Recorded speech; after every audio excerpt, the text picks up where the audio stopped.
What's going on, everyone? In this video, we're going to be doing the weekly recap of the stocked up trading floor. The market did not make new all-time highs this week, as the market is still chopping with this recent increase in tensions between the U.S. and China and their trade war. I know these additional 100% tariffs are set to go into place on November 1st, but as covered in today's main channel video, there's certainly a lot going on with this situation, and the market is basically stuck in the chop zone, we can say, between like 650 and 670 in a broad sense, and this made for a choppier and harder to trade week than usual. Getting right into it, looking at the high risk breakouts from October 13th. On Monday, we could see that there were a handful of stocks that had some decent moves like EOSE, BBAI, MP, QBTS, and others, but there were also certainly stocks that just moved up a little bit and were duds, or even more so than anything else, stocks that had like okay moves but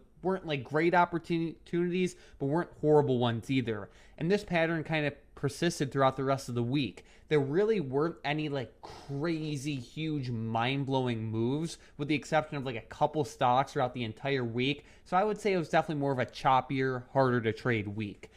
Getting into Tuesday the 14th, we can definitely see this pattern continue. Again, there were a handful of stocks that had nice moves like WULF, LAES, Walmart, and ACI. And, you know, there were a handful of stocks that had like decent moves, anywhere from like 70% to like 30%, but there were also a lot of stocks that, you know, either didn't really break out at all or were just choppy duds. And that is just the reality of what we see sometimes when the market is stuck in this type of situation. We can see as the week went on Wednesday the 15th, there were some stocks that definitely gained a lot more momentum. As we can see, HIMS really crushed it on the 15th as those options popped up by 486%, and AMD had a really good day as well as those calls popped up by 226%. SMR had some decent action, and there were a handful of other stocks like Enphase, QS, IRBT, USAR, and others that had nice moves, but there were also, as we said, a handful of stocks that were kind of duds and just choppy. And that, again, is just the reality of the situation we're in. But again, it was really nice to see HIMS and AMD crush it.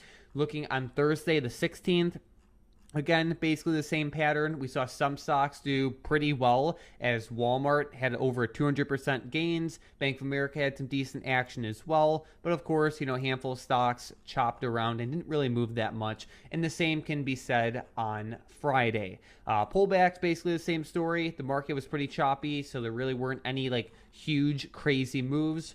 With pullback setups, what's nice is that you can get some really nice, smoother, slower trade opportunities.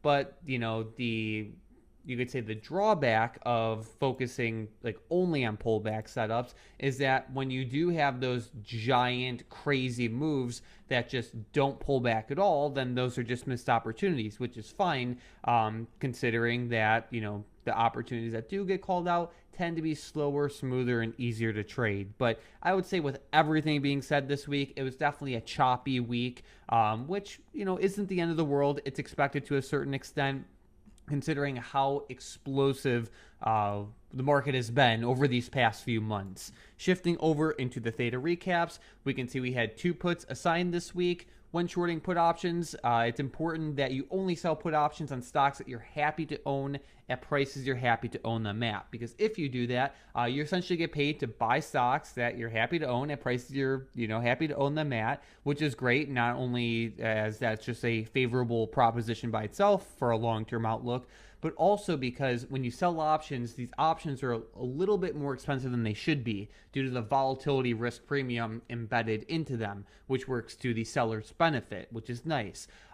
It's still nice to see most of the options expiring immediately for max profit, but when you have situations where the put options get assigned, you could either roll those put options out or even down and out. So that means you go a further strike price out as well as a further expiration out, which is nice.